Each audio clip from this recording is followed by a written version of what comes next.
Welcome to the Settlement Pros Podcast. Here's your host, Jack Meligan.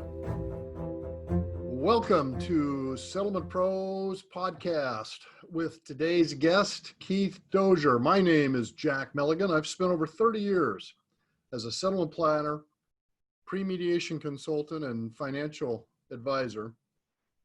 And I've worked with some of the top attorneys across the United States. In this podcast, I interview the best trial lawyers and settlement experts in the country to uncover their true stories. My goal is to weed out the toxic waste, the pretenders, and the bad ones, so that you, the listener, can avoid them. And I want to connect you with the best in the business, the true settlement pros, and help you avoid the cons. The true settlement pros are those that are willing to step into the arena with nothing to hide. These are people who go into the arena called the courtroom. And as you'll find out from listening to our podcasts, we highlight attorneys that go in the courtroom. If there's one tip that I can give to a prospective injury victim who is looking for an attorney, it's this: start off by making sure that anybody that you're talking to tries cases.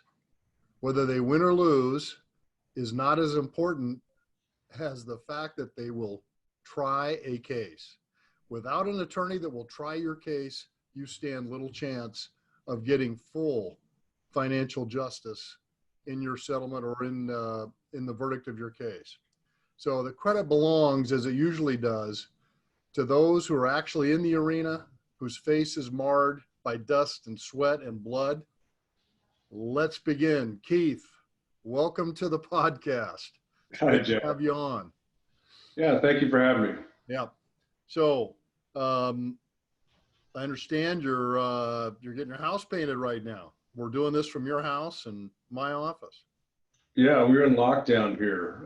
4 kids homeschooling and a very confused cat, and doing some projects around the house. So you can excuse any background noise, please. Yeah, no problem. No problem. So I always like to start off this interview with a confession. I've done a couple of these, so I've made several confessions along the way. And I'll start. My confession to get this going is that many people probably don't know that I was raised in a very conservative household and in a fundamentalist Christian religion. Both of those experiences have helped to form me into the person that I am today, and I don't regret any of it. But that's my true confession. By the way, the previous ones were that I wanted to be a professional baseball player, but as I said in those podcasts, I got to college, and of course, some guys can't hit the curveball, but in college I found out I wasn't hitting the fastball very well either, so it never came to fruition. So what's a true confession about Keith Dozier? Wow, there are way too many of them. I actually Just one. Grew up in a very conservative household as well, though progressive at the same time. My mother's family was Southern Baptist. We're from South Carolina, and my father's family was Southern Methodist. Not a whole lot of difference between the two, but it instilled some values for sure. And I think I carry those with me today. Yeah, that's great. That's great. So, Keith. And I couldn't hit the curveball. It's a big problem. When did you start your firm? I started doing plaintiff's work while I was still in law school with a few guys that you know here in Oregon. And then when I finished the night program in law school in 2001 is when I started my law practice, and I've done the same plaintiff's injury work ever since. That's all I've done. Uh-huh. So I forgot to mention that that you are an Oregon attorney, Portland area. and have been here as long as I've known you. So when you started out, you were still in law school when you started working with somebody at the trial bar? Who was that? I did. I had a law school professor who had come to the East Coast on a recruiting trip, and I ended up being in one of his classes during law school. And he was friends with some close friends of yours I know, Mark Bocci and Jim McCandlish and a few others. And Oh yeah. this professor, who's now passed, a wonderful human being, Ed Burnett, made the introduction, and I'm still working with Mark Bocci on cases to this day. So I feel very fortunate for that connection. Yeah, those those guys are the titans in Oregon personal injury practice. That's for sure. So in your practice, I know you do personal physical injury, as everybody that I interview does, but who do you think you specifically might cater to, or what would you say is your niche or your specialty? Yeah, it's kind of evolved over the years. We do more medical malpractice injury cases now than I ever have before. I find those very fascinating, often catastrophic injuries, people who really need help with just unbelievably large amounts of medical bills and the past and the future. Do a lot of those now. Do any catastrophic injury case from trucking accidents to worksite accidents. As much as I like helping the individual person, I have to admit selfishly, it's also interesting to do a variety of different kinds of cases. And it's fun to be in the courtroom on different stuff instead of handling the same kind of thing every day. Yeah. So for our listeners, if you are if you're a personal injury victim, or maybe your family member has been involved in an accident or an incident, attorneys that handle medical malpractice are kind of a rarer breed than just regular personal injury attorneys. And from my experience, those attorneys not only know the law, but they can figure out the medicine too. And that makes them extra special. So, Keith, that's, you're one of the few that do medical malpractice and do it well from my perspective. So, let's talk about, who you are and your DNA. You mentioned South Carolina. Is that the state you grew up in?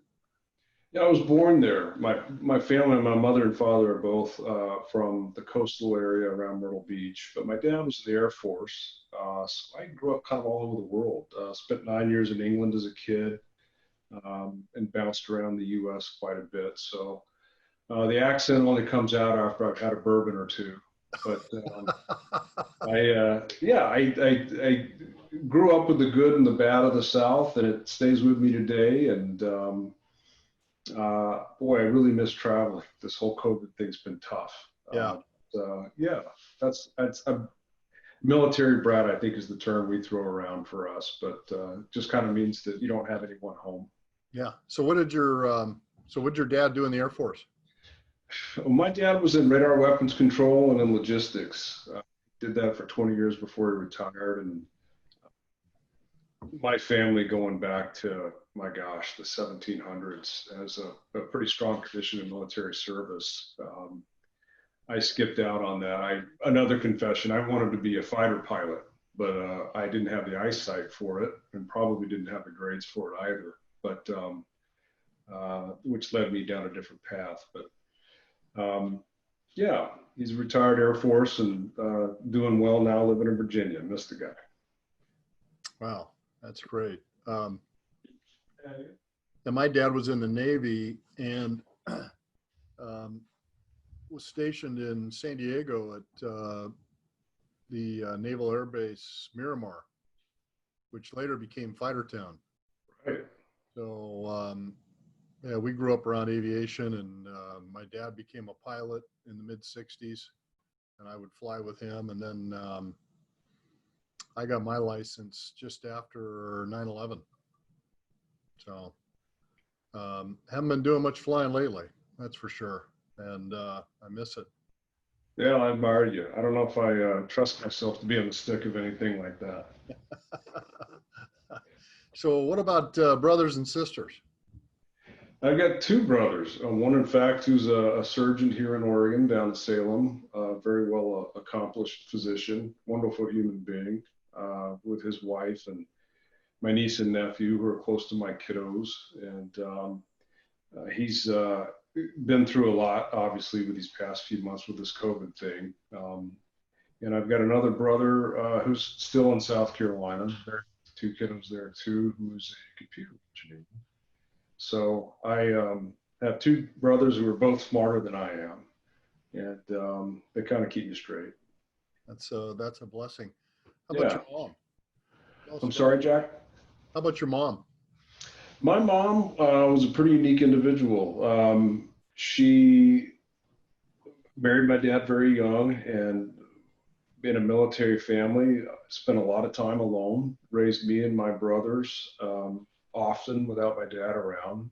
He spent, oh gosh, a year once unaccompanied to the Philippines and then 6 months to Saudi Arabia. And he would go to these places where it just wasn't safe or practical to take a family. And she managed to educate herself. She was a teacher. She taught special education arts classes and always had a job, set a great example for me and my brothers, and never heard her complain. I mean, it was impressive. She eventually ended up owning her own business, and that's where she and my dad ended up retiring in Virginia before she unfortunately passed away a few years ago. But pretty amazing person. Yeah, moms have a big influence on us, that's for sure. Yeah, no question. So where did you go to grade school? Was that in England? Well, I bounced around, Jack. I think the last time I counted it up, I was talking to my kids. I went to 7 schools in 12 years. So, yeah, all over, some in the South, from Nebraska to South Carolina to England to Virginia. We bounced around a lot. So, did spend a lot of my youth in England through high school, which at the time was a lot of fun. You could get away with stuff there at a young age that you couldn't here in the States. Interesting. So, yeah, height of the Cold War. So did you ever get any trouble? Oh, not that I'll admit to. That was back in the day before camera phones and the internet and social media or any kind of cell phone. So, you had a little bit more freedom, and things could be forgotten that weren't memorialized in a photograph or somewhere forever. But yeah, how true. Different world. So what were you into as a kid? Like you, I was into sports. Played a lot of baseball. Played football until everybody else outgrew me. Ran track and field and was a wrestler as well. And I'm paying for it these days when I get out of bed in the morning. It sounds like Rice Krispies, but it kept me out of trouble, kept me straight, and had some really good role models with the folks that were around me. And other than that, I used to fish a lot, being from the South, did some hunting and whatnot. And I had a pretty good upbringing. It was fun. Sounds like it. Yeah. So did you have, besides your dad being gone, do you have any hardships growing up? That's a pretty big one, having the old man gone for a year, 6 months. Yeah, those things were hard. And when you are blessed with a large family, you inevitably are going to be, cursed with the passing of people you care about. So both our families were very large, very close when I was a kid. Those kind of tragedies happen. And when you're the oldest of 3 boys and you have a bunch of cousins, you see and experience things that are kind of tough, but help you to grow up. But aside from, the usual things that come along with that, I have to admit that I've had a very, very blessed life, and I don't have a whole lot I can complain about. But I've always looked upon it as those are the kind of things, death of people you care about. They just make you stronger. They make you a better person if you handle it the right way. And without getting into details of things we've dealt with growing up, I've always kind of looked at them as a blessing in a sense, without trying to sound too Pollyannish. Yeah, it's interesting how we sometimes get to a point in life where we realize when we look backwards that that everything, all the good and all the bad, it's actually all good. It leads you to where you are right now, and if you're happy in the present moment and how things have turned out and what you've got, then when you look backwards, you can see that even the things that you thought were really bad or negative at the time, well, that was just one door sort of closing on one experience or one relationship and another one opening. That's a great way to put it. And the people that you and I both work for, Jack, it's pretty easy to get some pretty quick perspective on how insignificant our problems are when we think about the challenges that other people face. So yeah, that's for sure. I know that I get a lot of questions about what I do and what we do, and I know my wife probably gets tired of our friends wanting to know about case details and whether or not something they saw on TV, a case they saw on TV here locally or nationally, or something that they may have read about in the paper, if we're involved in it.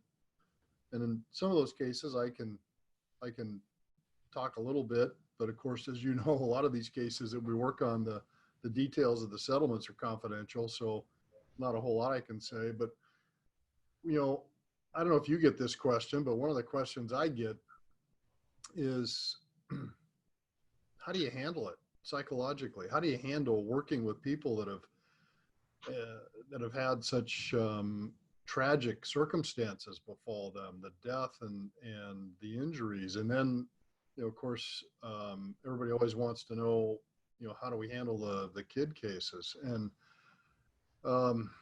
before I got into this, I thought about that some, and I worried that it might be hard on me because I know one thing about myself. I don't like the sight of blood very well. I mean, I never have, even my own. So it's not that we have to see blood in this, but we see a lot of injuries and a lot of people that have been tragically hurt. And from my perspective, the trial lawyers and their staff do the heavy lifting to get the case to a settlement or a verdict. And then what I really like about what we do is we come in usually prior to settlement and get to hopefully have some effect on the settlement itself. But we're also there when the case settles, and we get to help turn it into something that's as good as it can possibly be, at least financially. So I don't know if you get those questions from folks about how you handle the sadness, but the other thing that I found, kind of like what you just said a little bit ago about growing up in life and losing people, is that human beings are incredibly resilient. And if I've learned anything, it's that it's amazing. I mean, some of our clients just do absolutely amazing things post-settlement and even up to settlement. I mean, it's every once in a while we see someone that's very hung up in what's happened to them, and they're having a hard time compartmentalizing and moving on. But I'd say easily 9 out of 10, they come to grips with what's happened, and then they start looking for ways to move forward and even help others. So I don't know, what's your experience been like that? I do. I have the exact same experience, and I do get those questions. My kids are old enough now. I started late with kids, though it's a young man's game, but they're old enough now that they overhear conversations about my clients and stuff, and they ask questions, and my family also asks too how difficult it is to represent someone like a birth injured child or someone who's a paraplegic, and knowing that really the only thing we can do at the end of the day, we can't make it better. We can try to help them get better. We can try to get a financial recovery, but how do you handle that? And it admittedly can be very difficult. I mean, there's a reason that I sleep with a notepad next to my bed. I wake up in the middle of the night often, either worried about something on a case or a client or have an idea, and I just got to scribble it down. And constantly staring off into space, thinking of something in the moment, and my kids bring me back to reality. But as much as you bring your clients home with you and you care about them and their families, and it truly does become a relationship. I mean, I've had some clients for, I think the longest I worked on a case was for a paraplegic young man out at the coast, and it went on for 8 years because of an appeal up to the Supreme Court and back, and we finally got the matter settled. So, I mean, these aren't just your clients often. They become your friends, and to an extent, like with this fellow, almost family. But Yeah. as much as I worry and as hard as it is, getting to your second point, boy, I take inspiration from these people. It just, it makes everything I deal with in my life often just feel like a hangnail when you see the challenges they face and the obstacles that they have to overcome. It's humbling and it's inspiring, and it's what makes me continue to want to help these kind of people. And you're right. The work in some sense begins when you do get to a verdict or a settlement, because at that point, then you got to figure out, okay, how are we going to take care of these folks into the future? I mean, my relationship and concern for these people doesn't end when there's a check in the bank. So yeah, there's good and bad to it all, but I wouldn't trade it for anything. Yeah, me neither. That case you mentioned, I was lucky enough to be pulled into that also, and that young man is one of the more spectacular results, and he became a paraplegic in this motorcycle accident, and then went on to become the very first Coast Guard, I guess, approved captain of a Yeah, he's the commercial, first paraplegic ever in the United States to get his captain's license. That's absolutely amazing. I mean, I agree with you. It's astounding and humbling at the same time. But that's the beauty of what we deal with is helping clients get financial justice, and then making it as good as we can possibly make it going forward, and then seeing the things that they accomplish. It's truly humbling, truly humbling. So, where did you go to college, Keith? Well, I'm a Clemson Tiger. Yeah, my family's been going to Clemson since the 1930s. My grandfather had, I think, 3 of his brothers, and he all went to Clemson. A couple managed to graduate. All did some form of athletics there. One of his brothers captained the football team under Coach Frank Howard back in the 40s. But my dad, my uncle, my aunt, both of my brothers, for whatever reason, we lack imagination. So we all ended up going to Clemson for school and being close to family as well. Yeah. So, when did you decide that you wanted to go to law school? Wow, about 6 months before I showed up, I So had you had not had had you ever had a thought before then about being an attorney or wanting to be an attorney? a vague thought. After college, I apologize for the noise. was looking to further my education, and I was actually in a PhD program in economics. I thought that I wanted to teach and be on a college campus somewhere. And got a master's halfway through, and on the advice of a very dear friend of mine, he said, you might go work for a while with your degree and decide if you want to finish a PhD or do something else. And it was great advice because at the time, there weren't a whole lot of jobs in academia. The economy was not doing well.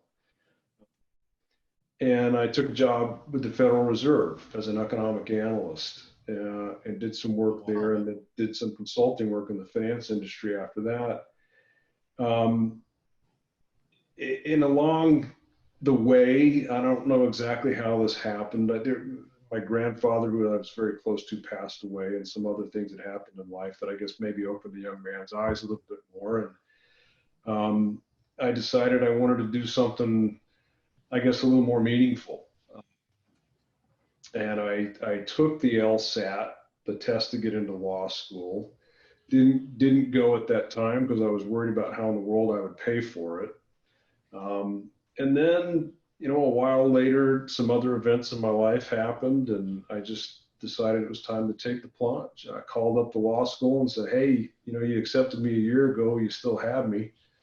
And they said, if you'll write a check, we'll see you. So that's how it ended up. And you hear people who have these stories about how they wanted to be a lawyer since they were a kid. And, I wish I had that kind of vision. I love what I do. It's worked out really well. Love the people I work with. And I'm even doubly fortunate, I guess, that I ended up in this job because it's not something I planned for as a young man. Well, man, the Federal Reserve. So they're certainly in the news, including right now. One of the Federal Reserve governors, I don't know if you've seen this, but has sort of touched the proverbial third rail, which in Federal Reserve parlance is probably what I'm alluding to is the talk that it may take negative interest rates to get the economy. Wow. Who would have ever thought we would have seen negative prices on oil? I mean, it's a brave new world. That was unbelievable. Yeah. But I understand why it happened. There just was simply nowhere to put it. And they needed to, literally the market turned upside down for a moment, a couple of days there, where you could get paid to take the oil. But the problem was, where would you store it? Because that was the whole issue. All the pipelines are full, and they had tankers sitting out in the ocean that were full. And because of the COVID virus situation, nobody's burning any fuel, especially all the airplanes. So, but negative interest rates, we've seen that in other countries around the world. And the Fed governor made a comment here just a while ago that he didn't think that would, be something that would be applicable, but Jerome Powell said that. And now we've got a separate governor sort of stepping over the line and saying, well, maybe. Very interesting. Very interesting. The fact that it's even in the discussion is pretty incredible. Yeah, very incredible. So, let's see. What were you like as a student in college and law school? Any good stories? Any good college or law school stories? Yeah, probably stuff that I shouldn't repeat that's going to be left out there forever. But I wasn't a great student as an undergraduate in college. I was trying to find my way, I guess, and enjoying everything that Clemson was, which was a really fun place to be. But I got serious later on and did well in grad school. I enjoyed teaching. It was a lot of fun. And, law school, I'll have to admit, it was a means to an end. I worked full time while I was in law school, so it's not something that I embraced quite like college. But again, was lucky enough to run into some people that I think are just not just some of the best people in the business, but just some of the best humans I know. And um, friends that you make when you first move somewhere, and they're still, best friends to this day. So I took more personal relationships out of school, I think, than anything else, because you don't learn law until you start to practice it anyway. But yeah, that was kind of my path. Yeah, it's interesting. You can only get so much out of books, and then you need OJT, on the job training, because that's where it gets real. But until you're standing in front of a judge and a jury, you've never felt so naked in your life. It, it is an education. I know. I well, I was a pre-law major, and I wanted to be an attorney. At the time, I thought, I was really interested in the tax code, and thought I'd really want to help people minimize and avoid taxes.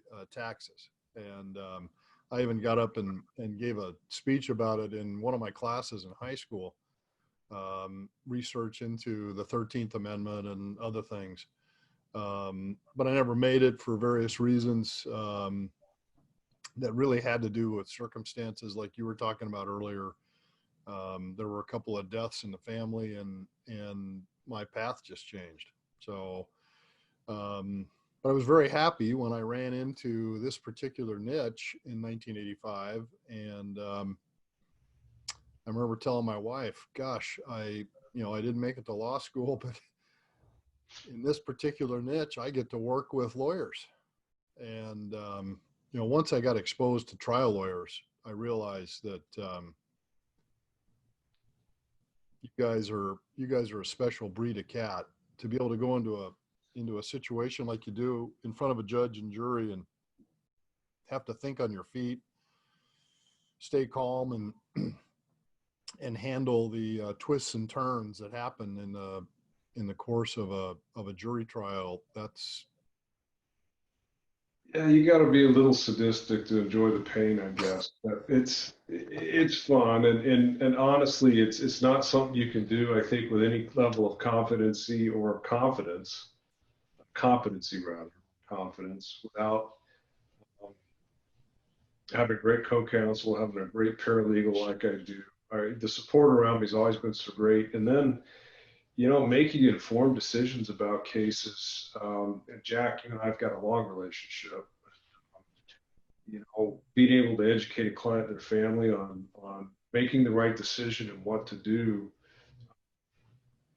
all that support and all those things make the job more satisfying, and I won't say easier, but at least you're doing the right thing. You don't go to bed with doubts. So your experience with teaching, that seems like that would transfer very well into the courtroom, because essentially, besides telling the story of the plaintiff, you're also teaching the court and the jury about the facts and circumstances of that unique client's case. Do you agree with Yeah, that? absolutely. It's funny. What you see on TV, not being a lawyer, is a lot of drama and a lot of argument. And what you don't realize, I think, folks who aren't close to this, is that you do more teaching in a trial than you do arguing, by far.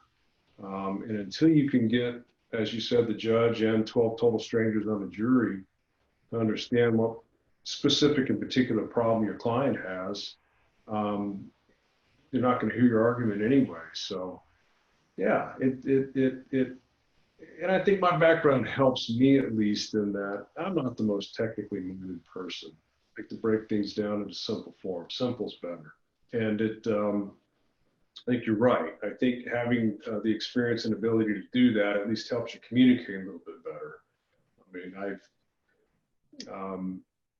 Right. it's fun to be in front of a jury when you see that the light kind of click on and they get it. They understand what's going on.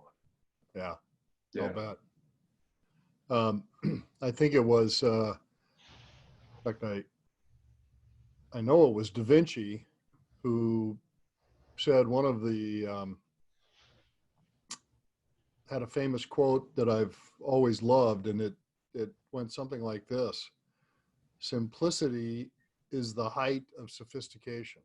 Mm. And whether it's design or being able to take a complex subject or set of circumstances and communicate it in its simplest form so that everybody can understand not only the basis but also the nuance is well, that's quite a skill. So what was your first case, the first case you handled? Do you remember that one? I do, actually. It was a case that involved a couple of friends of ours that I mentioned earlier, Mark and Bocci and Jim McCandlish. A toxic exposure case on a chemical weapons depot out in Eastern Oregon. Wow, you worked on that? Wow. That went on for years. We tried, we had 2.5-week trials in front of a magistrate judge here in federal court in Oregon. And I think that one case alone, there were over 100 depositions. Wow. So I was the only person I knew coming out of law school who was lucky enough to have had all of that experience, as frightening as it was, not knowing what you're doing. That one case kind of really set me off in the right direction. Had some confidence in that I was around the right people, good people who knew what they were doing, and I at least had enough sense to know that I didn't know much. So yeah, it was a very interesting case. So again, how did that happen? How did you go from law school, and which law school did you go to, Keith? Lewis and Clark here. Okay, so right here. So then was it serendipity? Was it some sort of synchronicity? I mean, what happened? What were the triggering events that got you into one of these trial lawyers and into personal injury trial law versus some other type of law? Or did that happen somewhere in your third year, or just describe that? Yeah, I was the first year law student, and I came to Lewis and Clark because I met a law professor, wonderful human being who's since passed, Ed Brunette, who taught civil procedure, and he also taught antitrust law. And some of my work at the Federal Reserve was in mergers and acquisitions and antitrust work.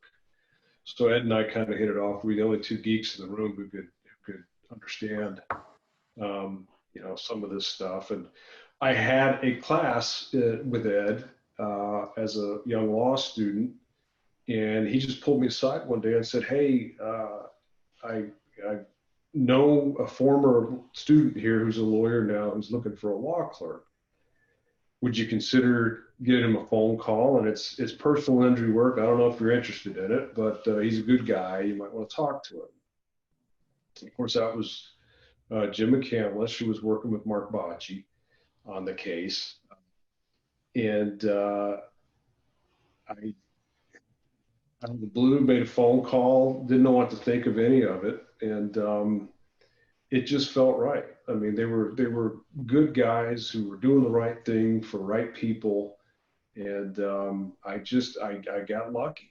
Ed and I hit it off, and I ended up having him in a class. And, the irony was that I believe I have the story right, that when Ed first started teaching at Lewis and Clark College, Mark Bocci, among some of our other friends, were his first students in the first class he ever taught. And that relationship, lasted all those years. Somehow, I came into the fold, and never looked back. It's Man, been, that's amazing. yeah, fun stuff. So that first case, I remember that, and that was a big deal. So the actual, are you able to describe the facts of that case?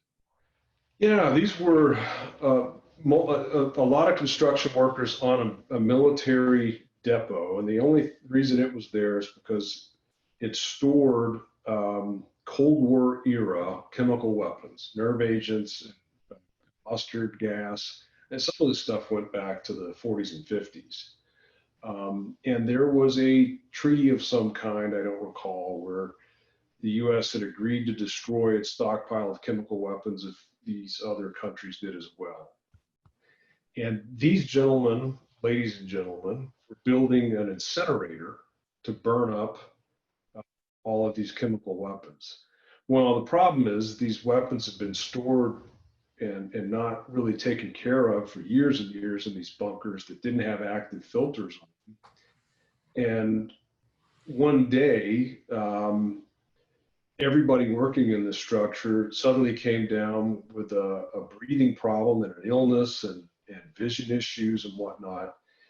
And we learned through Freedom of Information Act request information we were able to get from the Army, thousands and thousands, tens of thousands of pages of stuff, managed to weed through it. And I noticed something in there that looked like a histogram. And I used to teach statistics, and it just caught my eye, oddly enough, you know, how these things happen.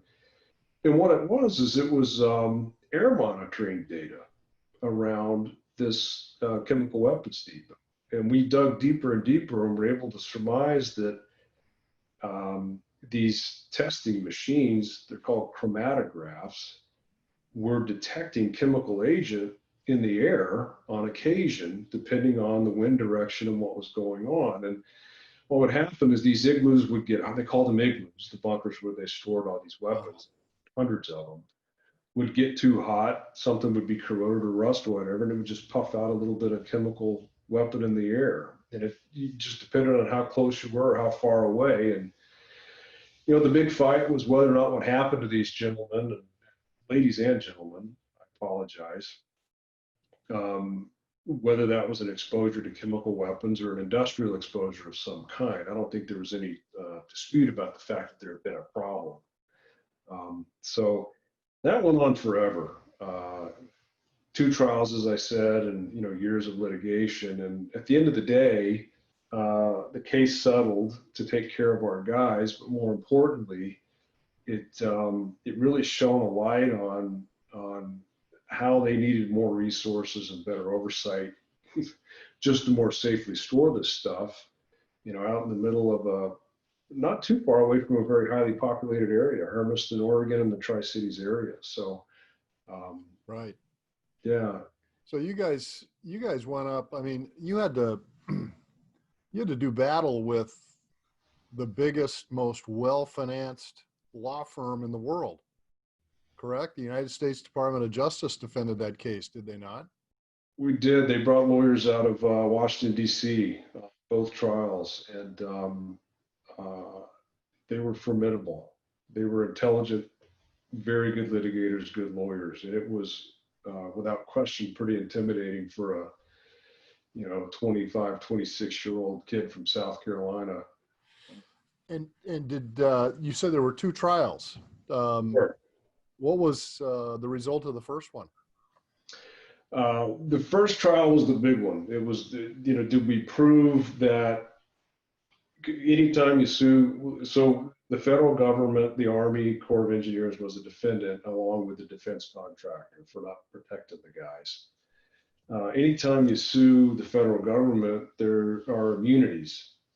So you got to weed through what they can be held liable for and what they can't. So that first trial over 2.5 weeks was to determine whether or not they had done something negligent. They had not done something that they should have. And you fight this fight for 2 years, 3 years, then you go try a case for 2.5 weeks, and then you wait 6 months to get the judge's decision. And sure enough, we won. We were able to prove to this federal judge that, in fact, that they were negligent, didn't do what they should have done. And then the case was trifurcated. The second trial had to do with causation, and then the third trial was going to be on damages. But we ended up settling the case with the private contractor, and eventually the case against the government went away. but not without them first implementing better testing and making sure that there were more safety precautions in place for these um, men and women who were out there working around this Cold War chemical weapons. It was a pretty interesting situation. Yeah. Wow. Well, and that brings up another topic or conversation tangential to this conversation, and that is that sometimes trial lawyers take on cases that have implications beyond just the injury victim. It can change law or circumstances for other people, both presently and in the future. And the work you guys did there, and I know it was a long, long haul. That was a lot of commitment to stick with that case that long. Kind of like a dog with a bone. What's that? It's kind of like a dog with a bone. Yeah. Didn't let it go, but I know. right. Sometimes we do take on causes that, financially probably don't make sense for us, but you hope you can make things a little bit better for others. Well, that's another thing that I try to point out to people, and especially with this podcast, is that trial lawyers take on cases and they are the champion of the injury victim, and they go up against the biggest insurance companies, the biggest self-insureds, the United States and the Department of Justice with all their lawyers and unlimited resources. And it's really amazing what an individual trial lawyer who will go to court or a small team of them can accomplish. And this Umatilla Depot case is good evidence. I mean, you guys were a small team essentially, but you went up against a massive, massive law firm with unlimited resources, the resources of the United States taxpayers. So I know it was important to the government. They were trying to make sure that they didn't lose this thing in a way that opened the door and created a huge precedent. So the stakes were high on both sides. And I know you guys put a tremendous amount of your time and your lives into pursuing that case and that justice. And that was really, really admirable. Well, I appreciate that. It's sometimes you don't realize how crazy you were and the risks you took until you look back on stuff like that. But at the time, you're just totally invested. I tell you, Jack, we are so lucky that we live in a country where there is access to justice, be it in a bench trial like that or jury trials like we talked about earlier. And being in a place right now with this pandemic where the courthouses are closed and people are talking about doing trials by Zoom or things like that, I tell you, it makes you very thankful for the fact that when you truly do have a problem that needs to be resolved and you need justice, the fact that you can have 12 members of your community make decisions about what's right and wrong, as opposed to politicians or corporations. We are incredibly fortunate that we have. Absolutely. Absolutely. And when I'm talking to friends or relatives, I get phone calls. People say, "Hey, I've got a situation," or somebody in the family got hurt. Thankfully, most of those cases have been on the smaller side in terms of injuries. But they ask me questions about how do they get to a good attorney on their case, and what makes a good attorney. And in my experience, as I said at the in the intro to the show, it's attorneys that go into the courtroom. It's attorneys that will seek to get a settlement on a case, but they are prepared to try the case if need be to get financial justice. And what I've told the people that have called me is, if you're talking to an attorney and interviewing them for possibly hiring them to represent you and handle your personal injury case, the best question you can ask is, how many cases have you tried this year? How many cases have you tried total? And I remember a lot of people have asked me, well, should I ask them what their record is? A one-loss record. I said, sure, but you got to understand something. Just because an attorney loses a case, that's not a bad thing. That's actually a good thing. And the reason it's a good thing is that an attorney who's lost, but it's still trying cases, that's a dangerous attorney to the defense. They know that attorney is not afraid to go in the courtroom. They're not afraid to lose. And usually there's a track record there also that shows that they've had some tremendous successes. So that's what makes a trial attorney, a plaintiff's trial attorney that represents injury victims, very, very effective and very, very dangerous to the defendants. And just to tell the audience why I think that, is really, to explain further why I think that's so important. If it's very hard to get full financial justice in these cases. In over 1,400 cases that I've been involved in, it's probably 24 where I've seen claimants get compensation that we would say would be full in a financial sense, and understand you can never be fully compensated for these injuries. You can't. Full compensation would be restoration of someone's health all the way back to prior to the accident.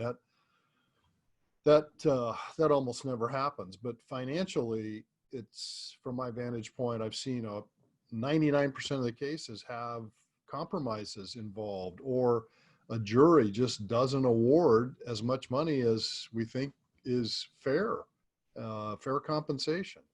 So the attorneys that go in the courtroom and have lost but still go in the courtroom, and I have worked with attorneys that I found out have not been in a courtroom for a while, and I've asked them. I remember one in Salt Lake City. I won't mention his name, but I said, what happened? You haven't tried a case for how many years? And what happened? Oh, I lost. It was the first case I lost, and it damaged me. It hurt. And I've never recovered from it. Well, I can tell the audience that in my experience, attorneys that either have never gone in the courtroom, and there are quite a few of them out there, or have gone to the courtroom, lost, and have not gone back, unfortunately, those attorneys just don't get the respect of the defense, and the defense knows what their track record is. And the defense is sizing up not only the unique facts and circumstances of the case and even the plaintiff, but they're really looking at the trial attorney and judging how competent is this individual, and is he the type, or is she the type of an attorney that will take this all the way into the courtroom and will literally put the story in front of jury and live with the result. And that's what makes trial attorneys effective and dangerous, and that's what leads actually to much better results in terms of settlements and ultimately even verdicts. So Keith, have you ever lost a case? I've lost one significant case over the years. I've had cases where we've settled with a defendant and then proceeded to trial against a co-defendant in the same case, and it didn't work out. But one trial, a significant case that it sticks with me more so because I tried it with a very dear friend of mine, and we tried it against two of the silverback titans of the defense bar, who never thought that we would even get it inside the courtroom, much less give them a fight. And we lost it on a legal issue after a number of jury questions to the judge. And I can tell you, as compared to all the trials I've won, I probably learned more in that loss than any other trial I've been a part of. Wow. It's humbling in many ways, but you don't learn by getting it right every time. You learn by making mistakes, or not necessarily even mistakes. You learn by seeing others do. It was an education to be in the courtroom with my dear friend and these other attorneys. And it stings. There's no question. It stays with you. But to your point, Jack, there's no question that unless you or someone on your trial team regularly takes cases to trial, you're never going to get the kind of value for your client that you should. The defense bar knows who you are. They know whether or not you could try a case. The insurance companies know who you are. And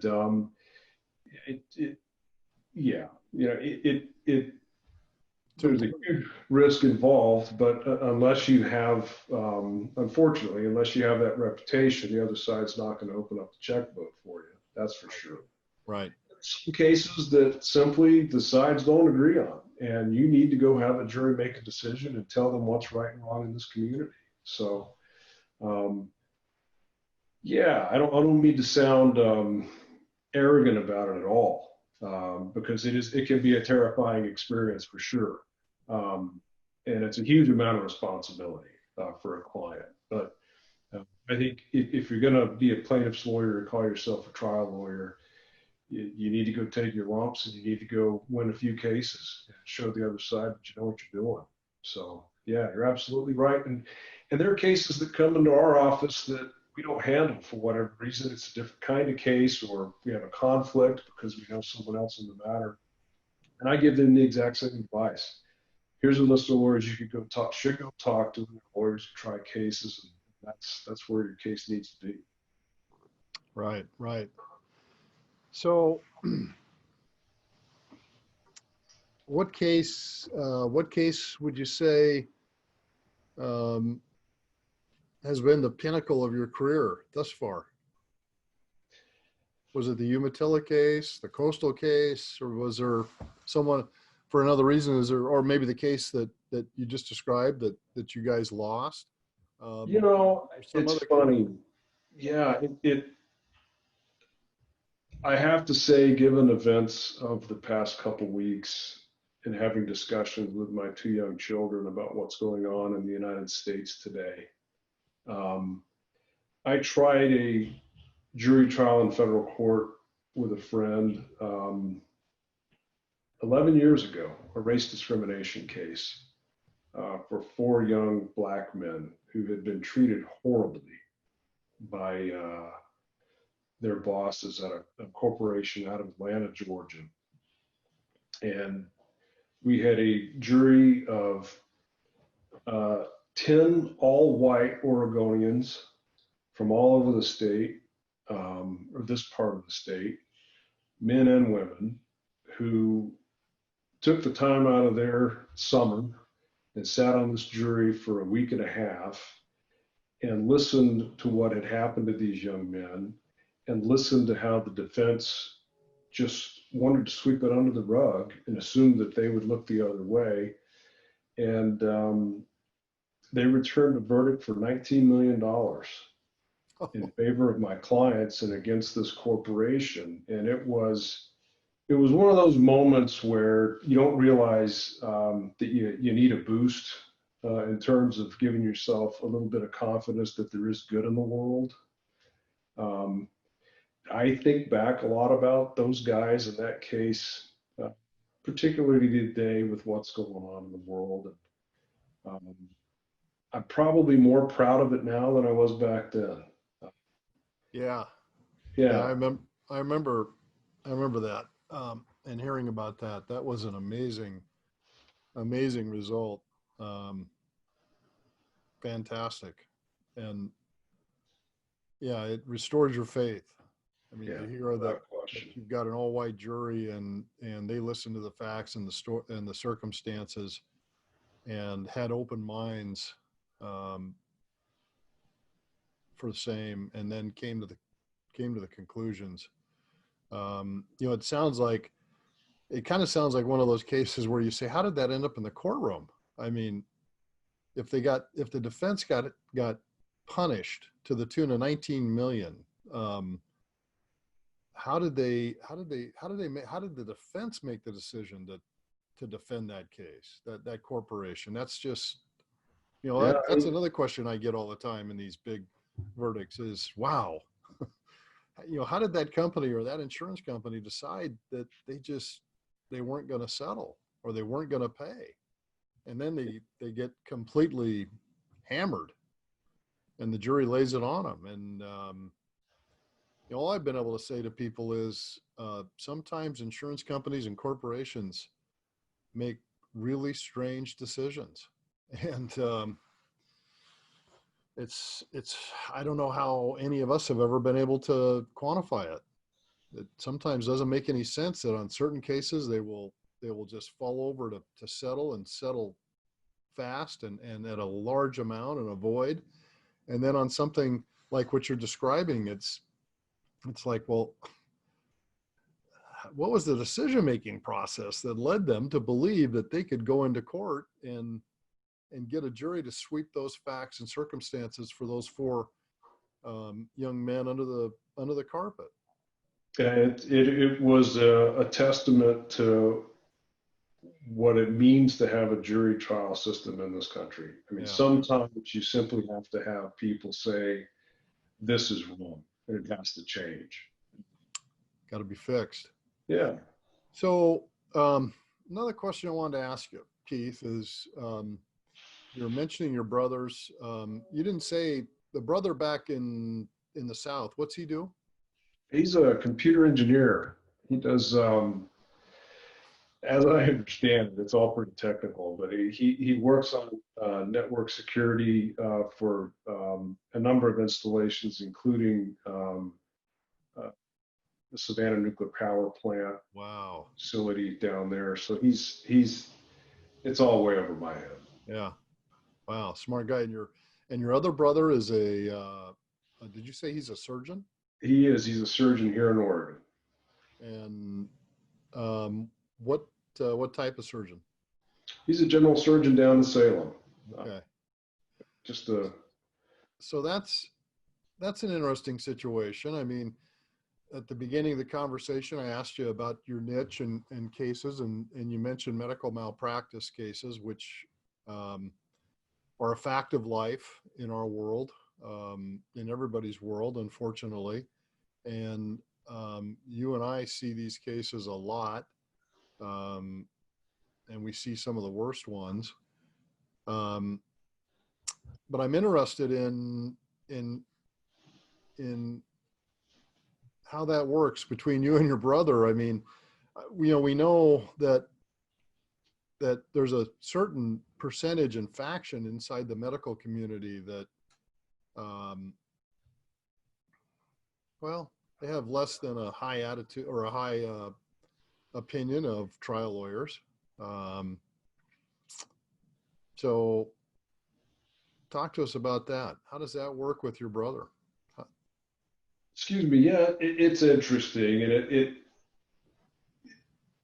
my brother's he's a very caring and pragmatic human being. So thankfully, neither of us are terribly blinded by emotion in the discussion. Um, and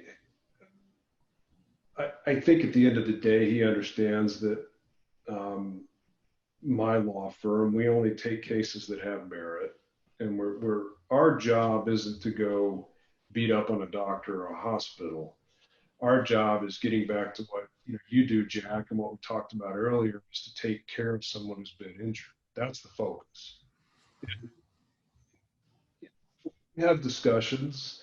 It's just like with lawyers and financial advisors. There are guys out there who make mistakes, and gals out there who make mistakes, and good ones and bad ones. It's the same thing with doctors. And again, it's not to be vindictive, but when mistakes happen that should not have happened, and someone is left horribly injured, somebody needs to take care of it. I'm glad that I think we do a pretty good job with that. And and again, getting back to another thing we talked about earlier as well, is that sometimes it takes the civil justice system to make the community decide what's right and what's wrong and how things are going to be handled. A lot of these medical malpractice cases, they're systems cases. The problem is there wasn't a safety procedure in place or a policy which should have been followed from an institutional perspective. And they're not going to change unless they have a reason to change. Sometimes it takes a jury or a significant settlement in the case to make any organization re-examine how they're doing things and try to be safer. So, yeah, it's interesting that I do sue physicians and hospitals, and my brother's one, but I have another number of friends that are doctors. We work with them every day. Again, this isn't about being vindictive against the physician. Right. Our focus, as you know, we do with your help, is taking care of people who are injured. And boy, Right. medical injuries can be some of the worst for sure. Yeah, that's for sure. When things go wrong, sometimes they go terribly wrong. And I know we've both seen cases, both medical and otherwise, where when you're looking at the events leading up to and then during the incident itself, it's almost like a cascade that can't be stopped until the proverbial train has just gone off the tracks and into the canyon.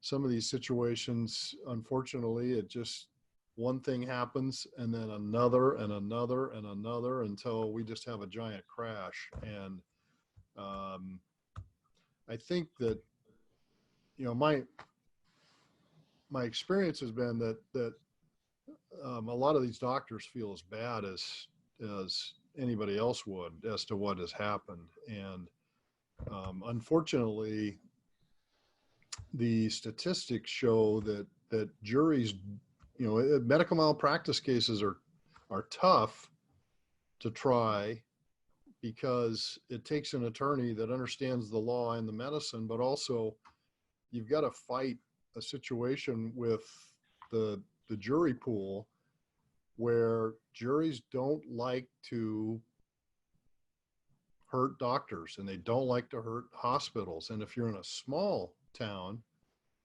I think that's even especially so. And so it makes it even tougher to get financial justice in those cases. But it's always been interesting to me that when you've got a valid case with real causation and real, I know causation is sometimes hotly disputed in these cases, and it's the battle of the experts, but I always thought it was really interesting to see these medical malpractice cases where you've been able to pull in some of the top medical experts, not only in the country, but in the world, to opine as to the standard of care and other opinions in the case. And that tells me that there's doctors out there that understand that things happen, harm happens, mistakes are made, sometimes outside. It happens. No doctor goes into an operating suite or a treatment for a client or a patient planning to have anything go wrong, but it happens. And then when it does, like you say, somebody's got to take care of these people. And because of the statistics in terms of how many of these medical malpractice cases go to trial and how many the very low percentage that juries find in favor of the injury victim, it really gives the insurance companies that insure the doctors for medical malpractice in the hospitals, I think it gives them we know it gives them a lot of leverage, but it also, I think, informs their opinion as to settlement values.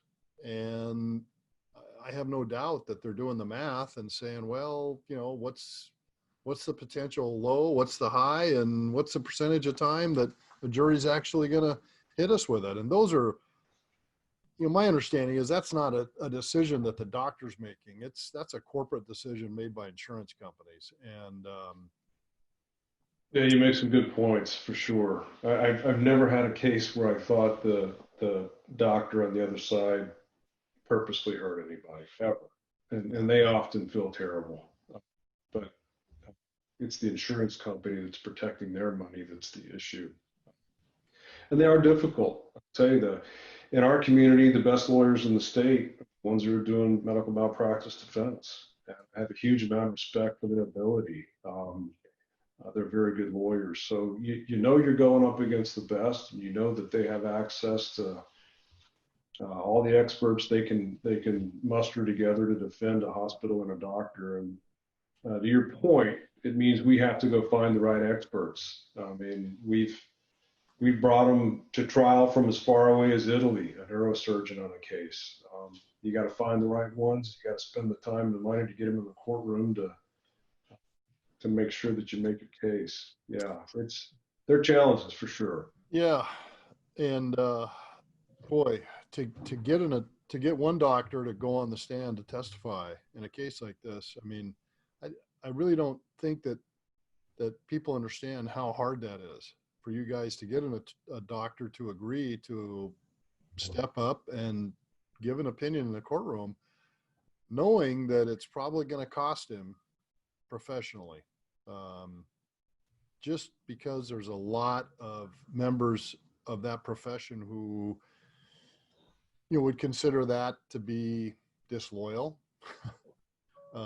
hurting a member of the medical profession, whether he deserved it or not. And unfortunately, those attitudes exist out there, and it's refreshing to know that there are doctors who decide that the truth and justice is more important than what other doctors are going to say or think about them. It does take courage. Yeah. Thankfully, there's enough people out there, like you said, who are interested in justice as opposed to being popular. Absolutely. So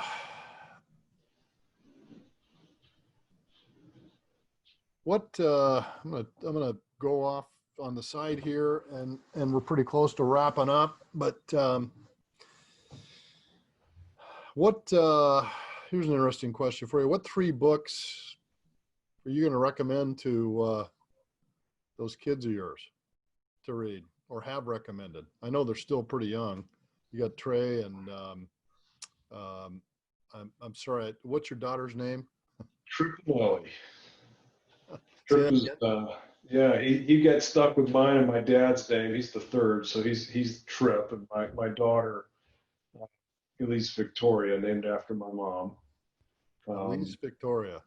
Yeah, I met your kids. They're prolific reader, which is very cool. So I'm recommending books all the time if I can do it. And I think the most recents were the old standby, To Kill a Mockingbird, which I think every kid should have to read. And I'm a huge Steinbeck fan. My favorite book ever was Cannery Row. And I've obviously wanted to read that as well. And anything by Hemingway after that, I think, is all good stuff. So I guess maybe I keep it a little light, but yeah, those are all light. My hearts. Yeah. No law books. Yeah. Interesting. So you've got an interesting family situation. You went through a divorce a few years ago, and you got a new relationship, and I understand she's got 2 kids. So you guys Yeah, have got a modified Brady bunch going on over there. there's nothing like blending families in the middle of a global pandemic and homeschooling kids who, yeah, no, it's been interesting for sure. Uh, Very- You know, Homeschooling 4 kids. So how old are Trip and Elise, and then the other 2? yeah, we range in age from 9, Trip will be 13 in 2 weeks, and then we have an 11-year-old and a 14-year-old, 3 boys and a girl. So Wow. yeah, we're in the thick of it, but Wow. it might not always be fun, but it's certainly always interesting. That's for sure. Yeah. No, I'm blessed to have all of them in my life, for sure. Yeah, that's great. Man, Yeah. 4 kids homeschooled during the COVID crisis, and I didn't mention at the top of this podcast, but today's date is June 3rd. So um, we're kind of hopefully coming out of this thing. Things are opening up, and we'll hope that kids can get back to some normalcy in their lives. um, so, a couple of final questions. Philosophically, what what are you most appreciative of in your life right now, today, this No minute? question. It's the kids, and it's been wonderful to get as much as I guess I joke about it and make light of it. Being able to have this time with them, whether it's forced or not, is it's been wonderful, and it's been a great perspective. It's been a forced slow down uh, and focus on each other. And I feel horrible for everything that everybody's gone through as a result of this, but Hallie and I both feel hugely fortunate that we've been able to spend this time with our kids. And I think we're going to look back on it, at least that part of it, with fondness. Yeah, Yeah. that's pretty cool. So, Keith, what is the one cause or principle that you feel strongly enough about that you literally you'd get up and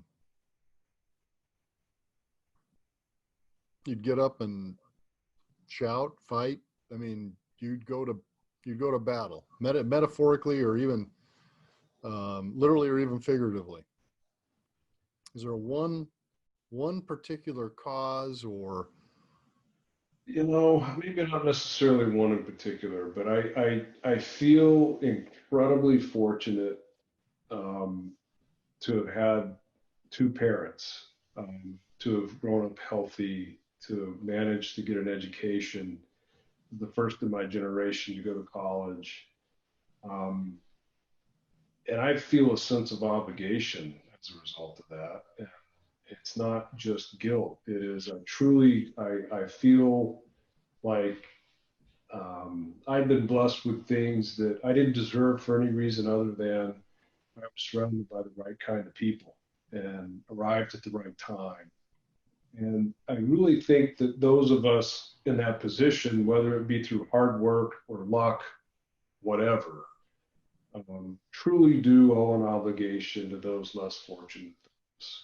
And you have to have a voice.